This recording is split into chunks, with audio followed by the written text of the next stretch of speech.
I'm Tim Ventura, and we're joined today by Jaanika Merilo, advisor to the Deputy Prime Minister and Minister of Digital Transformation of Ukraine. Jaanika has over 25 years of combined experience in technology, investing, and communications. Her background includes a diversity of experience ranging from programming to technology management, VC investment management, private equity, and angel investment. Since 1997, she's been an analyst of the developing markets of Ukraine and Russia and an international lecturer and keynote speaker at economic and security forums. In addition to technology and investment, she has a background in the areas of nonlinear and cyber warfare, which we'll be discussing today, along with our focus on Ukraine's army of drones. So, Jaanika, welcome. Thank you so much for joining me today. Truly appreciate it. Thank you for having me, and thank you for raising these questions. They're very important, and it's important to keep that tension and not to get tired. Oh, absolutely. Absolutely. So let me start out by asking, how did you come to work for the Deputy Prime Minister and Minister of Digital Transformation? And what was your role and duties before the war began?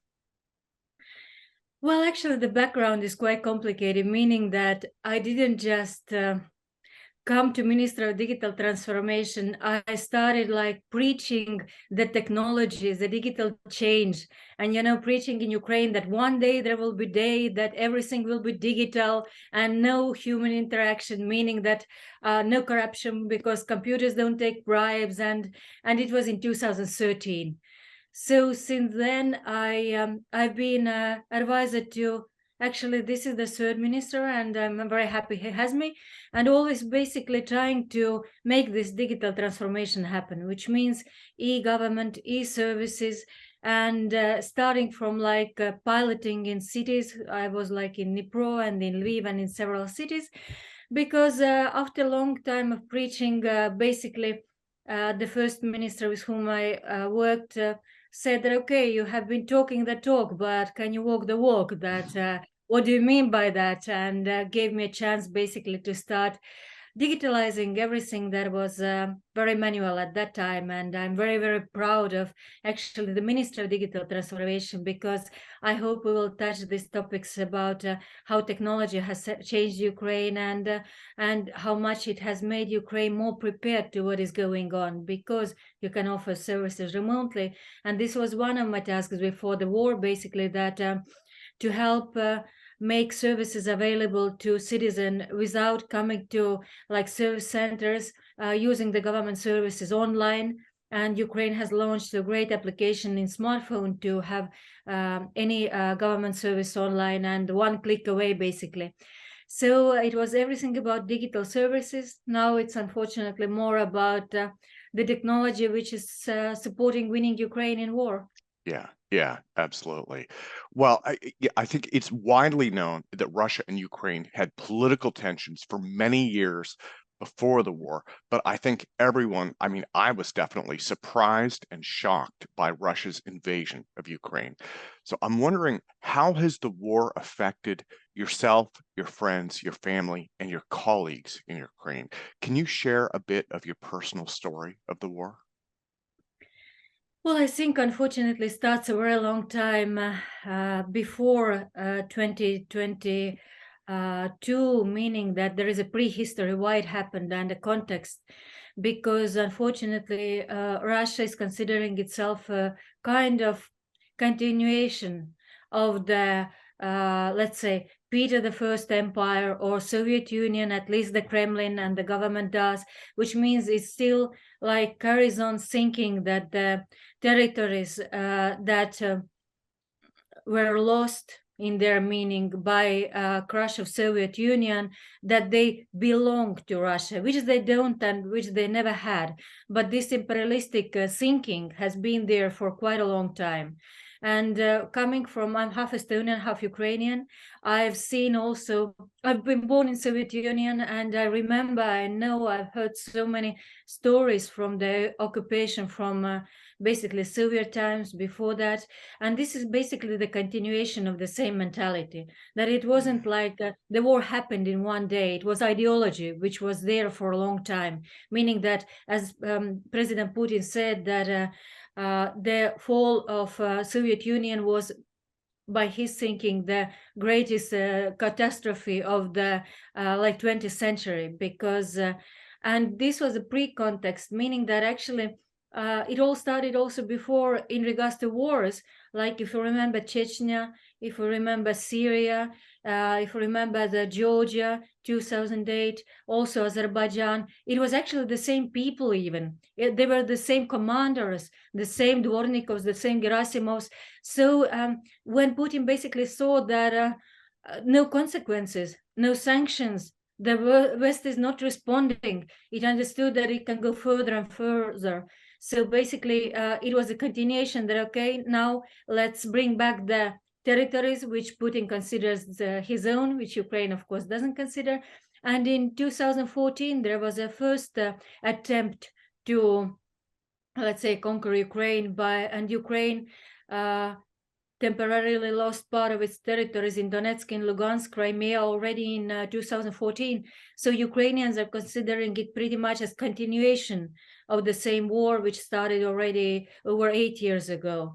So, of course, this escalation, there have been warnings, and we can see all the flags, basically, that there is a readiness, the raised readiness, that everything is in place. But as many others, I saw that it was still, let's say, trying to escalate, but not to something as crazy as like attempt to conquer Kiev or Ukraine. Yeah. So now, of course, it has impacted everyone, and it has impacted not since like February the 23rd or the 24th when it started, but it has been there for a long time. And I remember still in 14 already, where the people were like crowdfunding for the bulletproof vests for army. And I woke up also at 24th of February in Kiev to something that I thought, as everyone else, that is basically fireworks or, I don't know, sports event, because I woke up next to stadium, or you cannot even imagine that there is basically that the war started. That and I actually arrived at Kiev the evening before, because I was so sure, as everyone else, that it's just, negotiations or raising the stakes, or and of course people very close to me are in Dnipro, city where I was deputy mayor, which I love deeply. My closest friend is in Kharkiv in the front line, and he had a hotel which we loved. Now it's a refugee center and like shelter. He's guardian angel for Kharkiv, so it's very personal for everyone basically, and it's tragedy for everyone. And let's just hope that it will end soon like a bad dream. Yeah, absolutely. Well, last year you took action to help Ukraine by founding heroiamslava.org, which collects and donates drones to Ukraine's Army of Drones project. So there are a couple elements of this that I want to explore. So let me start out by asking, what led you to start this project, and what kind of results have you had so far? Yes, thank you for asking. Heroiam Slava is truly a charity which we founded last year, because we understood that there is so much need from Ukraine to support many different causes, and we cannot do it anymore as a private people or raising money, but we need a certain institution that would like engage the companies, the people who want to support. And we have had several causes.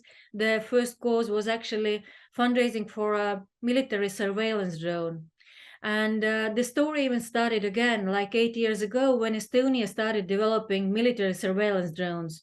And they have like very high-tech technology, truly like world-class in regards to exactly surveillance, which means getting information, the picture, the image. For example, these drones first sent an image of Russians being in Zaporizhia nuclear power plant, but as well the drones are correcting fire, basically the coordinates needed for HIMARS and any other fire targeting. So it started with the special operation forces asking that they need these drones. And so it happened that I have been following the development of these drones for many years already, as mentioned. And it was like very almost kind of coincidence that it was in Estonia. It was what they needed, what they specially requested, and we understood that basically people of Estonia want to support Ukraine, and we need to give this means. So it was quite amazing when 1,300 people from Estonia really helped to crowdfund this first surveillance drones. But then there was an initiative started like a half year ago, probably, by President Zelensky, United 24, which is an initiative to support many or several causes, like from humanitarian, which means the medical aid, the ambulances, and up to drones. And one of the projects is Army of Drones, which is basically coordinated by general staff, which means that the army constantly gives information what they need, where they need, at what units, what they specifically need. And from other side, Ministry of Digital Transformation, which helps to gather the donations and as well as drones for people. So we started from very, like, let's say, military surveillance and ended up by gathering drones and donations from people, because they found out that there is a huge need for eyes in the sky. And it's not like tens of drones, it's basically thousands of drones, because you need to see behind the forest, you need to see kilometers away, you need drones with different technical let's say different specialties and so on. So, and there were so many people who had drones at their home and they didn't use. So now basically one of the causes is to gather drones, gather donations, and deliver them to Ukrainian general staff who needs what units need what drones. Absolutely. So let me drill down and ask specifically about the Army of Drones project, because again, on your website, it says that this is, as you mentioned, it's an initiative of President Volodymyr Zelensky's United 24 project. It's coordinated by the General Staff of the Armed Forces of Ukraine and the Ministry of Digital Transformation. So can you tell me a little bit more about the Army of Drones specifically, and maybe some of the other groups that have supported it? I just want to help share, what is going on there and who is participating and who is contributing to this. Mm-hmm. Well, yes, when we understood actually that the war is all about information, that you need eyes in the sky and you need to see really very far away to see where is the enemy with what units, up to seeing like very close, which means that there is a new technology you need, and new technology is definitely different kind of drones, up in the air, down at the sea. So President initiated a campaign to crowdfund for drones, because it was quite amazing how the first step was taken by people, by Lithuanian people who donated for Bayraktars, for Estonian people donating for Striots, and then we understood that we need to engage people and give them means to support. Now, for example, if people want to support the cause of having the eyes, which means having the information, then they should have some project where they can donate. For example, we donated our drones, which we had at home because we didn't use them anymore, and we said that okay, if it helps to save some lives, we should send them to Ukraine. Some companies have sent it, like many companies, they're not use drones or use drones, and truly, there are certain ambassadors, starting from astronauts up to Star Wars heroes, who are calling also and saying that send your drones to serve in army or donate so that army can buy the drones which it needs. Because also it's a huge support to just donate to United 24, because the army knows what drones were needed. So they have bought already over 1,000 drones also from donated money, meaning that meeting specifically the descriptions that are needed now and where and when. So would hugely appreciate your support to either by donating drone, also through Heroyam Slava. If you're in Estonia, we have received the drones from Estonia, from France, from different countries, just shipped over basically to us, or directly to Ukraine, or donations, of course, are very welcomed as well, because they will be used to give more information to our fighters in the front line. Yeah, well, you know what? Why don't I jump in and say, do you have the link memorized for United 24? Where can people donate right? So there's heroiamslava.org. People can go there, and I'm going to put the links in the show notes for this. And are there any other URLs? Is there a United 24 website specifically that they should go to as well? Or Yes, that would be great. Either United 24, if it's basically donating money, or if it's the sending drone, it's Heroiam Slava is very good, as well as whatever is your region or country of origin, how is more comfortable. Would very much appreciate the links. Thank you. Oh, absolutely. Well, and I'll put links to both in there. So, I've read that Star Wars actor Mark Hamill, and you mentioned this a moment ago. So, Star Wars actor Mark Hamill donated 500 drones back in October to help Ukraine. And I know many others have helped as well. Overall, do you know how many drones have been donated so far? And what are some of the countries you're seeing that they're arriving from? Yes, they have been actually basically in hundreds, not yet in thousands. Yes, thank you to our Star War Warrior of Light for 500, but it's usually like less. Let's say that Estonia has donated first 20. It's gonna be definitely 100 or more. The Mexico, surprisingly, has donated also in the same kinds of quantities, but usually it's rather like donating money so that army can acquire their own drones, not so many like in drones, but both helps very much. So let's say that our Warrior of Light of Star Wars is definitely leading in numbers of drones. But again, Ukraine needs thousands of, so all the Warriors of Light are very welcome to join. Yeah, yeah. Well, so they're important for security and surveillance, but from what I understand, both Ukraine and Russia have weaponized drones that are being used as loitering munitions. So if people want to donate a drone, can they specify how it will be used if they have moral or ethical concerns about that?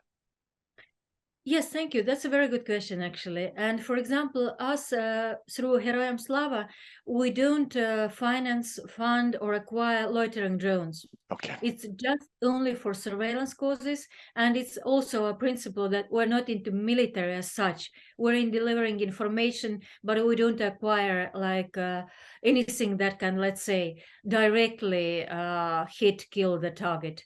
So we definitely can let's say promise and deliver that it will be about surveillance, so it's about saving lives, Yeah. which means giving information is saving lives. Wonderful. Well, and I know that's a difficult question, and I know that there are a lot of moral and ethical concerns about that. It raises so many large questions. It's wonderful that you've been able to focus your efforts on that. So, in terms of public feedback, on LinkedIn, I've seen that you posted a photo of a supportive post-it note. In this case, someone had actually slid it under the battery pack of the drone. And so that brought me to ask, are people sending a lot of supportive messages along with their donations? And what are some of the things that they have said so far? Yes, it was actually quite a nice surprise that when we started looking at what drone it is, the model, then we like unplugged the battery and found a like supportive note to Ukrainian troops under the battery. It was just a coincidence, but yes, it's amazing how people like it's not just a drone. It's basically we're with you. The unbelievable, let's say, mental support that they send, that we have to defeat it because it's our like common enemy and common democracy and common freedom.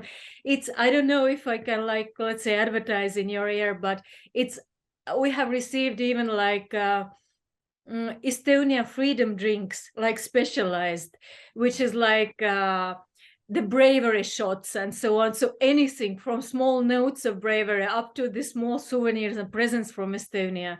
So for many people, it's very personal. It's not just sending away a drone, it's sending to help to free the Ukraine. And all this social media has been as well wonderful. It's like Ukraine feels it's not fighting themselves. And it was extremely important, actually, that for example, Estonia is a small country, and yet it was one of the first ones to deliver their weapons before that February 24th.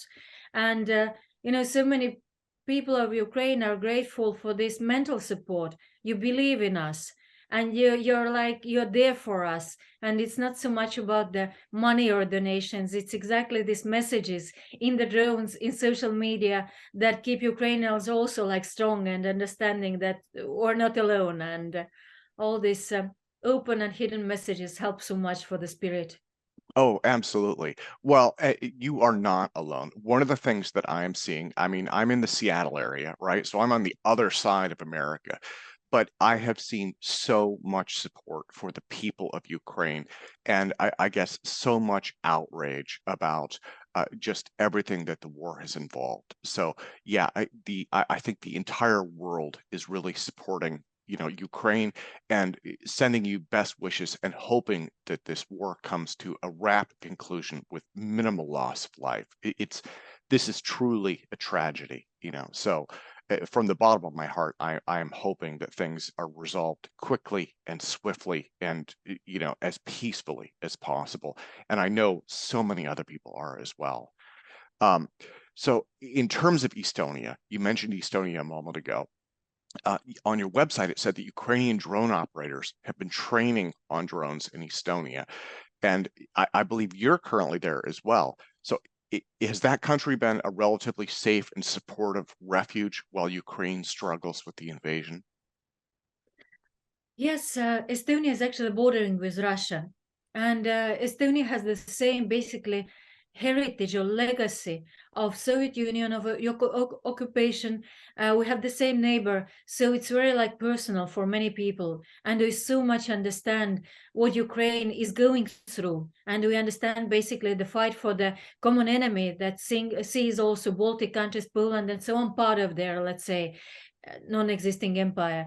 So Estonia is definitely for many reasons mm, supporting Ukraine in very many ways. Let's say Estonia is today it's the biggest country by GDP in regards to being donor in finance aid, in military aid, helping the refugees. Then the second, third are probably per GDP, Lithuania, Poland, and exactly the countries that are close and that feel the pain and that have this memory. And it was just amazing that Estonia actually gave their javelins to Ukraine before the full-scale war started. And it is so touching or so moving to hear from Ukrainians that also Estonian javelins helped to protect the Kiev when the world was saying that no, that Ukraine will fall in 2 days, in 3 days, however many days it was. Then the same time, actually, Estonia, UK were like saying that no, we believe in you.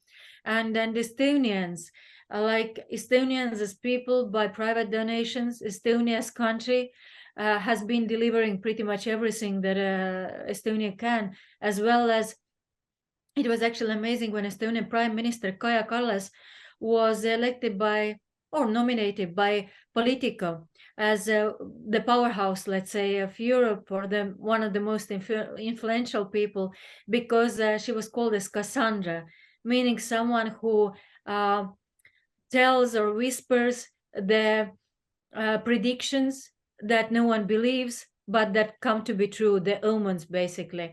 So Estonia has, along with Poland, being the country who's saying that we understand the mentality. It's a common threat. We need to fight it, not to convince to find some kind of solution. There can be solution only, unfortunately, in the battlefield, because it's about force, and you cannot negotiate with force. You can just be strong. So yes, Estonia has been a very good friend, and as well as drones, as you mentioned, the training of the drones. It's because we crowdfunded from Estonian people, and they are really like military surveillance drones. So the operators were, yes, as well trained by Estonians in Estonia, and then they left for Ukraine in December, taking the drones with them. So Ah, Estonia is one of the countries that has been training also, like to use the equipment and be in a training field. Yes. well, so I know this is premature to ask, but after the war ends, right, and there's a long way to go before we get there, but a lot of work is going to will need to be done rebuilding Ukraine. Is the Ukrainian government working on plans to rebuild yet? And is this something that people can contribute to, or do you think that will happen on a larger, like international political level? Both, thank you. That's a very good question. Meaning that people can contribute, I think, at this point still to help the people that suffer from the war. So I think this is a priority because, this is so sad to see that some are getting tired, thinking that the war is over. It's not yet over. And there are so many people. Basically, the estimate was that 12 million people are almost under the poverty line, which means that they need some kind of help. So it's extremely important now to help Ukraine to win. And then definitely it's going to be international aid. But every day of the war increases the cost of the war. For example, now the estimate is up to, let's say, 700 billion, the casualties, meaning in regards to infrastructure, the buildings, apartments. 2.4 million people are living in like damaged apartments and so on. So actually the losses are huge, and definitely the support is needed. But we hope still that there will be also international support as well as investors, because it shouldn't be just financial aid. It's also important that investors will start to believe in Ukraine in regards to it's a huge market. It's very like fertile market, meaning that there is agriculture, huge IT sector, very brilliant brains. So we believe that the economy should be not only like let's say built or rebuilt by aid, but also by investments. And for example, one of the projects I'm working on right now, it's very interesting, is Expo 2030, because Ukraine, Odessa, the city by the sea, has been nominated as one of the 4 finalists to have the World Expo in 2030 in Ukraine. And that would be a huge boost for economy in regards to tourism, in regards to creating new jobs, infrastructure. We have a great Zaha Hadid architects that have built this amazing modular concept that the buildings later can be like transported to be used as schools, as clinics, as so on. So definitely there are already projects that are, let's say, working on rebuilding the Ukraine. But I would still like concentrate all the efforts now to helping the people that suffer. And Heroyam Slava, for example, is even sending like the gas stoves, the gas cylinders, so that the people in the front line that are on the shelling don't have electricity, would have the warm food, would have the medicine and so on. So definitely the priority is winning the war, and then we will definitely rebuild the Ukraine, no doubt about that. Absolutely. Well, and as you've mentioned, you're a technology evangelist. It seems like that is the opportunity for a lot of those digital transformation measures to begin to be put into place. So, Jaanika, let me thank you so much for your time today. It is truly a pleasure and an honor to be able to interview you. Here in America, people have been expressing incredible support for the people of Ukraine over and over and over again. I just see so many examples of that. And I know the entire world is hoping for a rapid end to these hostilities. Let me close by asking what comes next for you? And again, what should I ask people who want to donate to your efforts? The next for me is definitely my dear city of Dnipro. We're currently fundraising for really gas stoves and gas ovens, so the people in the destroyed buildings could have a warm food. It sounds so simple, but it's so important. It's a cold winter and it's about survival. So anyone that would support Heroyam Slava, we guarantee that every penny, every cent will go directly to people of need, without any administration, without any barriers or fees. So any help you can support Ukraine, starting from financial, but it's not about financial only. It's about writing a nice comment to someone who is from Ukraine. It's about sharing some news which you find.